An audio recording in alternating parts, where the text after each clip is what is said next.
భవిష్యత్తుకు సంబంధించి తెలంగాణలో సామాజిక న్యాయానికి సంబంధించి జరుగుతున్న ఈ ప్రత్యేక మీడియా సమావేశానికి వచ్చిన ప్రింట్ మరియు ఎలక్ట్రానిక్ మీడియా మిత్రులందరికీ కూడా హృదయపూర్వక నమస్కారం. మీ అందరికీ కూడా ప్రొఫెసర్ జయశంకర్ గారి జన్మదిన శుభాకాంక్షలు. మిత్రులారా, తెలంగాణలో పోరాడి తెచ్చుకున్న తెలంగాణలో నిరుద్యోగులకు ఎంతో లాభం జరుగుతుంది అనుకున్న ఈ తెలంగాణలో మరి ఈరోజు రేవంత్ రెడ్డి గారి పాలనలో వాళ్ళకి విపరీతమైన అన్యాయం జరుగుతున్నది. వాళ్ళ హక్కులు పూర్తిగా కాలరాయబడుతున్నాయి. మరి ఆ సందర్భంగానే ఈరోజు దాంట్లో భాగంగానే రేవంత్ రెడ్డి గారు, కేసీఆర్ గారు సామాజిక న్యాయం కోసం ఆనాడు 2022 సంవత్సరంలో జీవో 55 తీసుకొస్తే రేవంత్ రెడ్డి గారు సామాజిక న్యాయానికి తూట్లు పొడుస్తూ మరి 2024లో ఫిబ్రవరి 8వ తారీఖు నాడు జీవో 29 తీసుకురావడం జరిగింది. ఇది ఒక పెద్ద కుట్రలాగా అనిపిస్తూ ఉన్నది. ఒకవైపు రాహుల్ గాంధీ గారేమో రాజ్యాంగం పట్టుకొని పార్లమెంటులో రాజ్యాంగ పుస్తకాన్ని చూపిస్తూ మేము సామాజిక న్యాయం కోసమే నిలబడుతున్నామని ఒకవైపు రాహుల్ గాంధీ గారు అంటున్నారు. మరోవైపు అదే కాంగ్రెస్ పార్టీకి చెందిన రేవంత్ రెడ్డి గారు సామాజిక న్యాయానికి పూర్తిగా తూట్లు పొడుస్తూ ఉన్నాడు. కేసీఆర్ గారు ఎంతో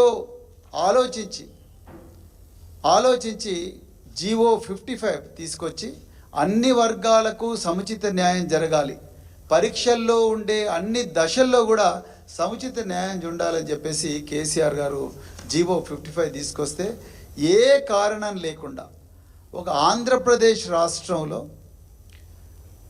2008లో జరిగిన ఒక సుప్రీంకోర్టు కేసు, ఆ సుప్రీంకోర్టు జడ్జిమెంట్ని అడ్డం పెట్టుకొని ఇవాళ ఆ జీవో 55ను రద్దు చేసి ఈరోజు రేవంత్ రెడ్డి ప్రభుత్వం మేఘాల మీద జీవో 29 తీసుకొచ్చి కేసీఆర్ గారు అన్ని వర్గాలకు ఏ విధంగా న్యాయం జరగాలనో స్పష్టంగా వివరించిన జీవో 55 స్థానంలో జీవో 29 తీసుకొచ్చి నిరుద్యోగుల నోట్ల మట్టి కొట్టిందని చెప్పేసి చెప్పడం కోసమే ఈ ప్రెస్ కాన్ఫరెన్స్ ఏర్పాటు చేసినాం.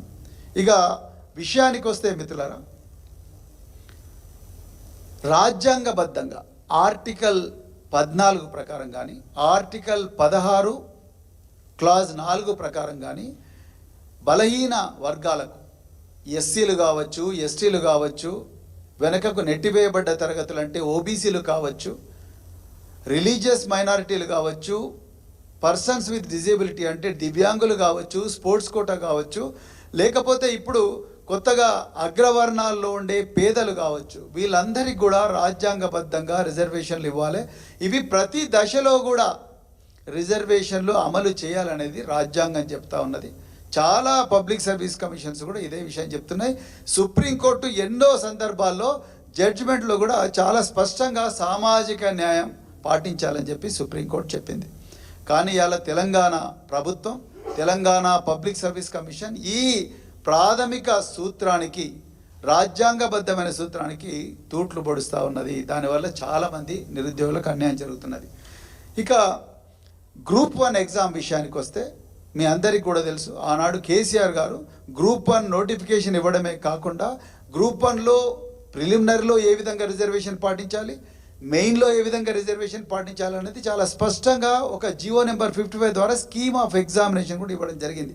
కానీ ఈరోజు రేవంత్ రెడ్డి గారి ప్రభుత్వం నిరుద్యోగులను ఆదుకుంటామని చెప్పి, జాబ్ క్యాలెండర్ ఇస్తామని చెప్పి నిరుద్యోగులను మోసం చేస్తూ, నిరుద్యోగుల్లో సామాజిక న్యాయం కూడా పాటించకుండా, రాజ్యాంగం చెప్పిన ఇవి పాటించకుండా జీవో 29 తీసుకొచ్చి, దానికి ఉదాహరణకు మీకు గ్రూప్ 1లో